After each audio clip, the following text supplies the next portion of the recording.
অনেক দিন ধরেই আমরা প্ল্যান করছিলাম যে চলো সবাই মিলে 2-3 দিনের জন্য ঘুরে আসি কোথাও থেকে। আসছি ফাইনালি সেই দিনটা আসে। টাটা। গত শনিবার 22 তারিখ আমরা বেরিয়ে পড়েছিলাম দীঘার উদ্দেশ্যে।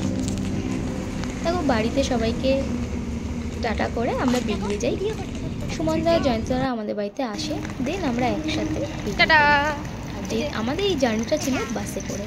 আর বাস যেহেতু আমাদের পাশেই কলেজ মোড়, সেই কলেজ মোড়ের ওখান থেকেই উঠতে হবে, তাই আমাদের বাড়িতে সবাই আসে, দেন একসাথে আমরা যাই।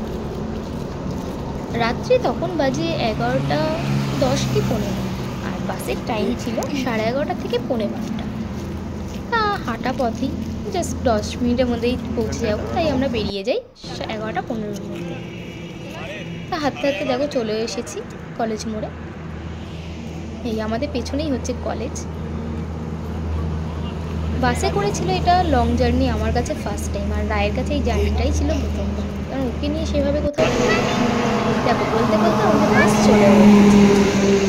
জয় রাইড এসি ছিল, আর আমরা স্লিপারে নিয়েছিলাম। ভীষণ কমফোর্টেবল আর খুব ভালো গেছি, মানে কোনো প্রবলেম হয়নি। দেখো আমরা বাসে উঠেও পড়েছি, আর আমাদের স্লিপারটা ছিল ওপরে। এই সাইডে আমরা আর ওই সাইডে জিশানরা। আর রায় যেহেতু ফ্রেন্ড, তো মানে দুজনকে ছাড়া চলতেই পারে না, এরকম অবস্থা। তো যাই হোক, তার জন্য দুই দিকে দুজনেরটা নেওয়া হয়েছে, আর আমাদের পেছনেই ছিল সুমনদারা।